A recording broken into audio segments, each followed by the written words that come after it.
మైపాడ్ గాని, కోయిల్ సాగర్ గాని, ఎస్ఎల్బిసి గాని, సీతారామ గాని, రాజీవ్ సాగర్ గాని, ఇందిరా సాగర్ గాని ఏ ఒక్క ప్రాజెక్టు 2 లక్షల కోట్ల రూపాయలు ఖర్చైనా అన్ని ఈ రోజు ఆగిపోయి ఉన్నాయి అనంటే ఈ దుర్మార్గానికి నువ్వు నీ కుటుంబం అవినీతి కాదా అని ఈ రోజు నేను అడుగుతున్న మిత్రులారా.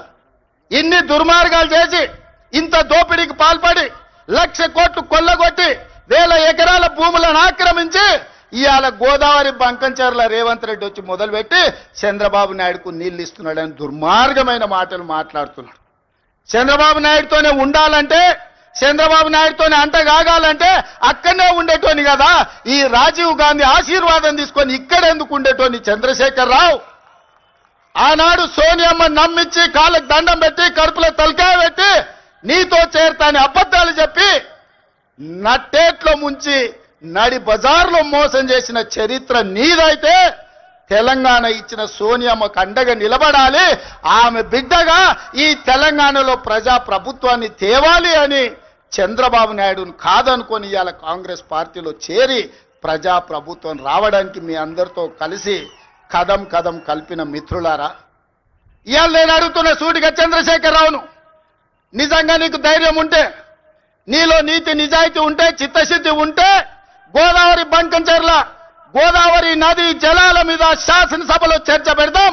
స్పీకర్ కు లేఖ రాయి నువ్వు చెప్పిన తారీఖు నాడు అసెంబ్లీ పెట్టించే బాధ్యత మా శ్రీధర్ బాబు గారు తీసుకుంటారు. నువ్వు నేను చర్చ చేద్దాం. గోదావరి జలాలలో తెలంగాణకు అన్యాయం చేసింది ఎవరు? ప్రాణహిత చేవళ్లను తరలించే 1,00,000 కోట్లు దోసుకున్నది ఎవడు? ఇవాళ గోదావరి బంకంచెర్లలో 3,000 టీఎంసీ సముద్రంలో పోతున్నాయి.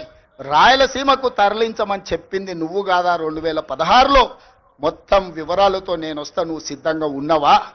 నువ్వు చెప్పినాకనే కదా ఉమాభారతి గారి ఆదేశాల మేరకు చంద్రబాబు నాయుడు గారు 2016లో ఆనాడు జీవో ఇచ్చిండు. గోదావరి నుంచి బంకంచెర్లకు నీళ్లు తరలించడానికి, హంద్రీ నీవాకు 400 టీఎంసీలు తరలించడానికి 2016లోనే జీవో ఇచ్చిన మాట వాస్తవం కాదా? 2018లో వ్యాప్కోస్ను నియమించింది నిజం కాదా?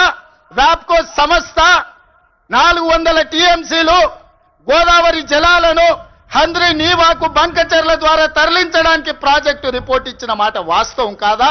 ఇవన్నీ నీ నాయకత్వంలో నువ్వు ఇచ్చిన బోడి ఉచిత సలహాలతోటి ఈరోజు గోదావరిలో 3,000 టీఎంసీలు నీళ్లు సముద్రంలోకి పోతున్నాయని నీ దిక్కుమాలిన సూచనలతోనే ఈ రోజు ఈ దరిద్రం దాపరించిన మాట నిజం కాదా?